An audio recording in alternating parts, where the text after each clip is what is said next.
Hello guys, welcome to Autolatest Cars. Today we are driving one of the most surprising crossover cars in European market. As you probably see, the letters are in blue, so when they are in blue it means that this car is driving in electric mode. Of course, it's the new Citroen C4 facelift 2025 with the 1.2 petrol engine, turbo hybrid petrol engine with 145 horsepower combined power. So this engine, it's quite a surprise for me, because it's after 2 years of manufacturing this 1.2 with timing chain. This is not the previous pure deck engine with the timing belt in oil. This is the timing chain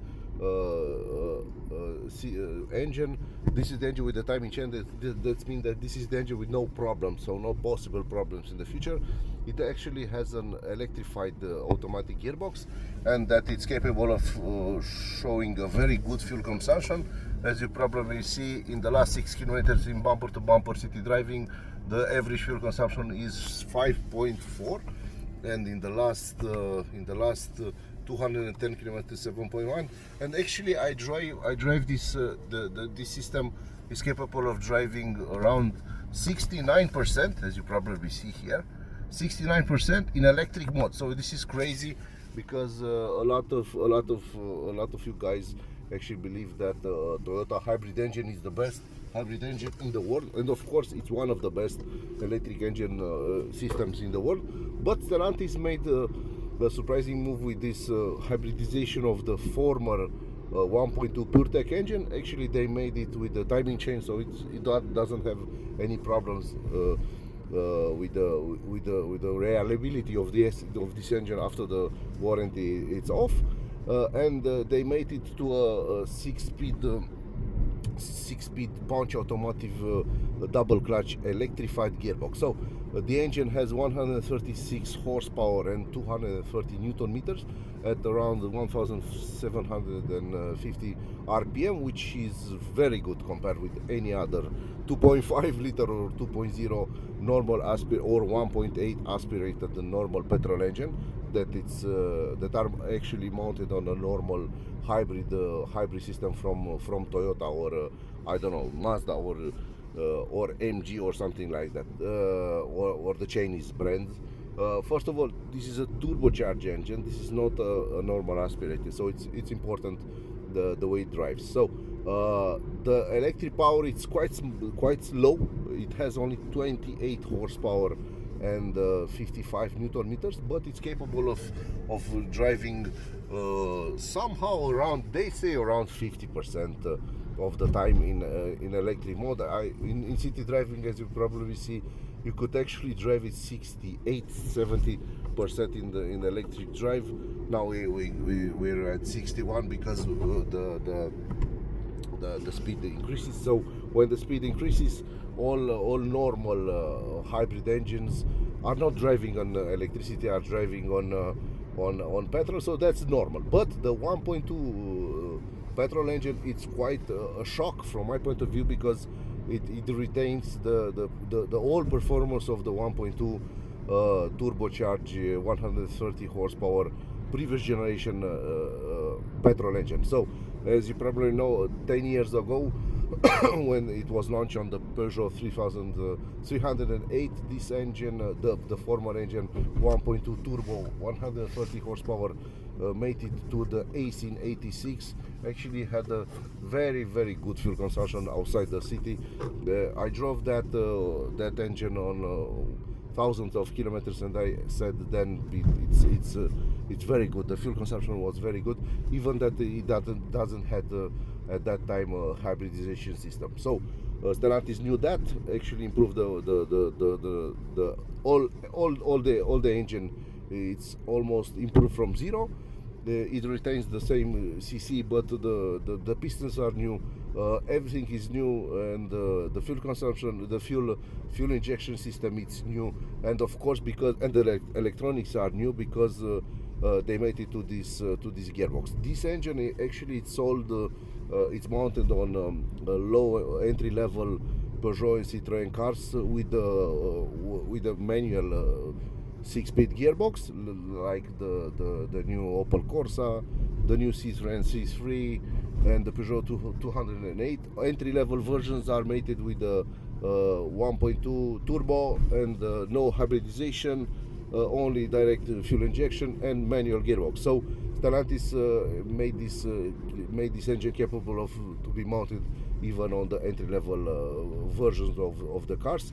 The problem that Toyota really has on their actual European cars, because as you probably know, they have the 1.5 normal aspirated 1.5 engine that is usually mounted on the Yaris and Yaris Cross Hybrid. They mount it on the Corolla, and the fuel consumption is crazy.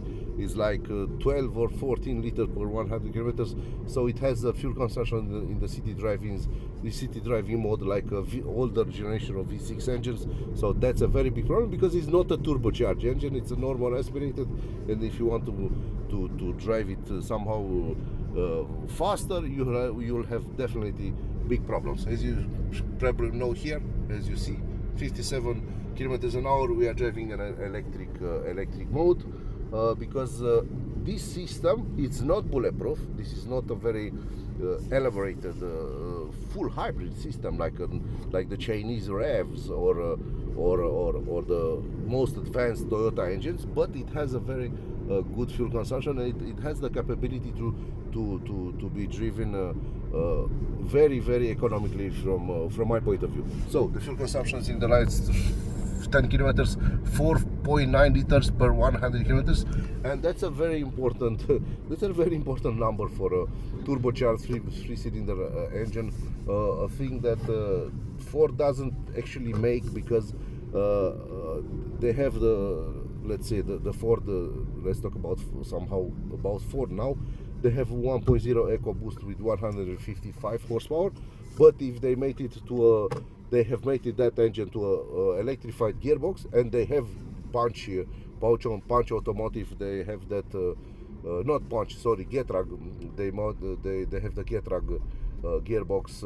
That also I was driving it on the Alfa Romeo Tonale. That same gearbox could be mounted on a Ford EcoBoost engine, and they could have a very good car, but they decided not to do that, and that's their politics. Renault, on the other hand, has the new 1.8 hybrid engine, 98 horsepower or something like that, or 106 horsepower, normal aspirated engine, mated to a multimodal 3-gear no clutch gearbox that it actually very efficient. It's more efficient than this one, but when you are driving on the highway or on the outside the city, it's quite it drives like a dog. A lot of guys here on this market say it's a dog gearbox because it's a multimodal gearbox, and when you translate multimodal in Romania, it's a dog gearbox. So it's the behaving of the gearbox. It's crazy. It's efficient in city driving, and everybody knows that on Renault and Dacia cars and Nissan cars and some Nissan cars. But when you're driving outside the city, it has a road behaving like very the RPM is quite high. So when you're driving outside the city on the highway with the hybrid engine mated to a hybrid gearbox, the fuel consumption it's crazy. So today, 4.8 liters per 100 kilometers. This is the real city driving. This is the real life city driving, where everybody from Stellantis knew that this engine and this new engine and this new gearbox will make a very good impression for everybody. So another plus of this Stellantis powertrain, and I'm talking about the 145 version, not 110. If you have the opportunity, go for the 145, because the petrol engine is more powerful. It has 136 horsepower, not 100 like the detuned version. It's the same engine, the same gearbox, but it has different tuning of the petrol engine. The electric one is somehow the same. So if you want to drive a very good system and very efficient, definitely go for the 145. You know what? Because it's capable of reaching, of course, 100 and 0-100. It's around 8 seconds, which is very good. 8 seconds for a 3-cylinder petrol engine with hybridization. It's wow. From my point of view, that means it's wow. It's a very important performance figure. A lot of you guys don't talk about the 0-100 on hybrid engines or multimodal clutches or something like that. But we are talking this car, the new Citroen C3. Actually, it's capable of reaching 100 km an hour in 8 seconds. That means that if you want to drive it even faster in sport mode, in some other conditions like 80 to 100, you could do it without any problems, because you could do it much faster compared with other car brands, and it's a very important figure. A lot of Chinese cars with multimodal double clutch gearbox don't have this capability, and they have real problems when they struggle when we are talking about 0 or 100 or something like that. So that's a very big problem for a lot of car manufacturers. But we are talking here about the new Citroen C3, and of course the hybridization, the hybrid system that it's mounted on the 1.2 turbocharged engines. And we are going outside now and talk about somehow. Okay, that's crazy because the engine it's on. So this is the engine, this is the car. It's a normal C4. It has new headlamps, new stop lights. It has, of course, 2 tailpipes, which is quite important because a lot of new cars don't have that. It has standard wheels with Goodyear tires, but with wheel caps. It doesn't have alloy wheels, because this car has a real price tag of around 22,300 euros on this market. With VAT included, we have a 21% VAT, so it's quite crazy. The new headlights are looking quite good. This is the sound of the 1.2 turbocharged engine, an engine that effectively you definitely should keep in mind compared with other hybrid system. The car, it's a compact. This is a compact car. This is a crossover, but a compact chassis. A car that actually competes with the Kia Exceed and the VW Golf 8. So if you want to compare it with the Renault Captur, no, you have to compare it with the Renault Megane that is no more, or Ford Focus that is no more. But the new Citroen C4 has a very big advantage compared with other competition, because this is a crossover, so it has a very big ground clearance. So the car is somehow light. It's around 1.4 tons empty weight.